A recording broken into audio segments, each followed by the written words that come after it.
As the congressional inquiries into what's become known as the double tap strike on a small open boat in the Caribbean continue, and the Pentagon balks at demands to publicly release the associated video that reportedly shows their survivors getting hit, the U.S. looks to be stepping up the pressure campaign against the government of Venezuelan President Nicolas Maduro. Yesterday, President Trump made this announcement during a meeting with business leaders in the White House's Roosevelt Room.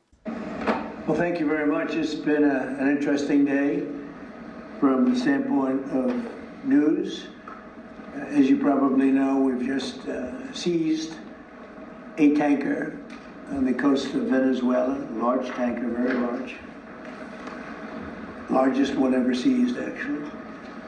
And other things are happening, so you'll be seeing that later, and you'll be talking about that later with some other people. Attorney General Pam Bondi posted a video on X showing a U.S. Coast Guard team fast roping aboard the tanker from a U.S. Navy H-60 helicopter, along with the following explanation. Today, the Federal Bureau of Investigation, Homeland Security Investigations, and the United States Coast Guard, with support from the Department of War, executed a seizure warrant for a crude oil tanker used to transport sanctioned oil from Venezuela and Iran. For multiple years, the oil tanker has been sanctioned by the United States due to its involvement in an illicit oil shipping network supporting foreign terrorist organizations.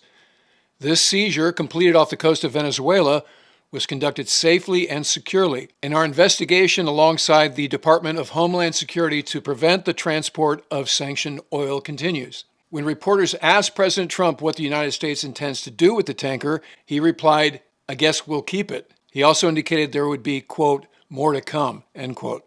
Reuters reported that the British maritime risk management group Vanguard named the seized tanker as Skipper, sailing under the flag of Guyana. The ship, which previously went by the name Adisa, was sanctioned by the U.S.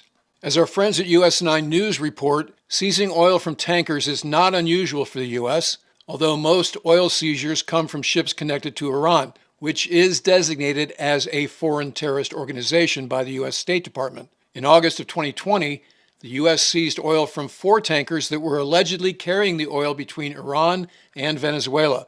Under the U.S. Code, the Coast Guard may seize ships in waters under the U.S. jurisdiction, quote, "for the prevention, detection, and suppression of violations of laws of the United States," end quote.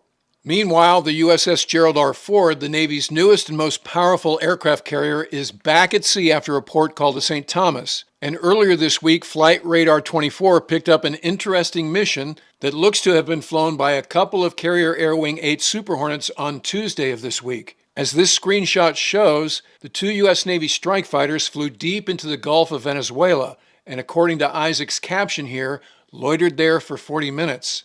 You can see from this graphic that they were flying at 26,000 feet, which is a nominal altitude for this sort of mission, high enough to stay out of AAA, shoulder-fired SAMs, and small arms fire, and also a good altitude for fuel conservation. The graphic shows their call signs as Rhino 11 and 12, which is the generic designation of the Super Hornet and not the actual squadron tactical call sign.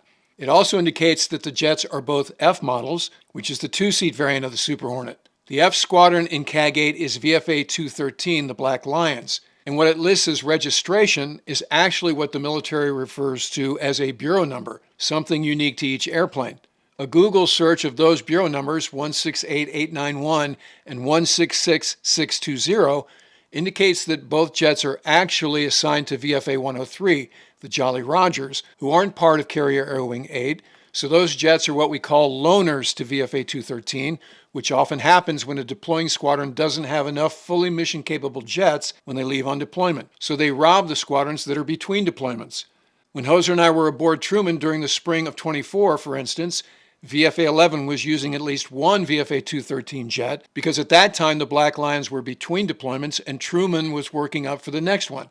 One other thing to note is the 166 jet is significantly older than the 168 jet, but possesses the same weapon system and associated capabilities. We don't know the Super Hornet's exact loadout, but it was probably a combination of air-to-air, short-range Sidewinders, and medium-range AMRAAMs to counter any Venezuelan Su-30s that might have reacted, and a couple of Mark 82s to counter any surface combatant threat that could have popped up. It appears the Venezuelans didn't react, however. A U.S. official told Defense One on Tuesday evening that the Defense Department, quote, conducts routine, lawful operations in international airspace, including over the Gulf of Venezuela. We will continue to fly safely, professionally, and in accordance with international law to protect the homeland, monitor illicit activity, and support stability across the Americas, end quote. The U.S. has flown other military sorties in recent months in the vicinity of Venezuela, specifically B-52s and B-1s escorted by F-35s, but those were conducted several hundred miles to the north. This mission took the Super Hornets inside of the opening of the Gulf of Venezuela, and depending on your interpretation of Admiralty law, that could be considered territorial waters. That difference of opinion is reminiscent of what happened around Libya's Gulf of Sidra in the 80s. Libyan leader Muammar Gaddafi claimed the Gulf was territorial waters, and he drew an imaginary line across the northern part of it, which he called the Line of Death, and said no other countries could operate south of that. The U.S. Navy refused to recognize that claim, stating that under Admiralty law, the Gulf of Sidra was international waters, and they could operate outside of the 12-mile boundary that followed Libya's coastline. To prove the point, the U.S. Navy conducted what they called freedom of navigation ops south of the Line of Death, and on several occasions, that provoked a response from Gaddafi's military. In 1986, the Libyans fired several SA-5 strategic surface-to-air missiles at American aircraft and sent fast attack boats northbound, which caused the Americans to destroy both the SAM sites and the Libyan boats. And in two well-documented air-to-air engagements, one in 1981 and one in 1989, the Libyans launched fighters to engage American F-14s. Final box score there, U.S. Navy 4, Libya 0. On a personal note, I flew a freedom of navigation flight in 1986 when I was in VF-32 aboard the USS John F. Kennedy. I was in the skipper's back seat as we escorted an A-3 surveillance plane well south of the Line of Death. Nothing happened, but the potential that something could happen made it an exciting hop.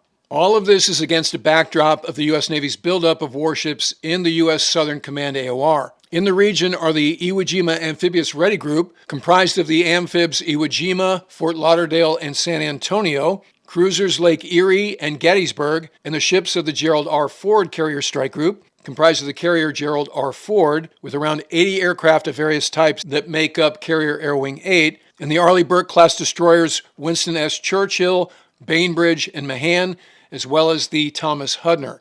Also of note is a detachment of 6 U.S. Navy EA-18G Growlers has been spotted at the newly renovated Roosevelt Roads Naval Air Station in Puerto Rico. These Growlers are part of an expeditionary squadron, which we've talked about before on the channel.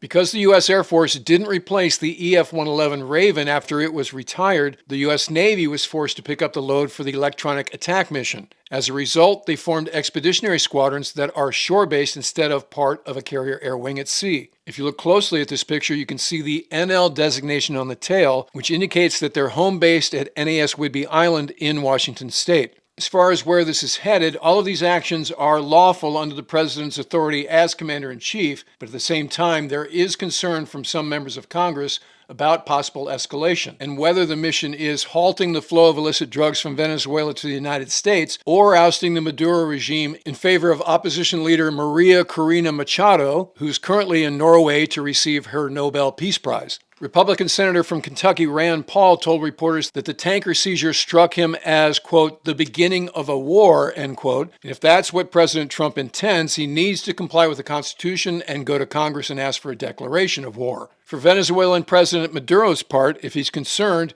he certainly didn't show it. Here's his reaction in the streets of Caracas yesterday. Don't worry, be happy. La la la la la la la. Don't worry, be happy. La la la la la la la. Okay, we'll keep our eyes on the situation and report when the information becomes available. So if you're not already a subscriber, become one so you don't miss anything going forward. And in the meantime, I look forward to talking to you again very soon.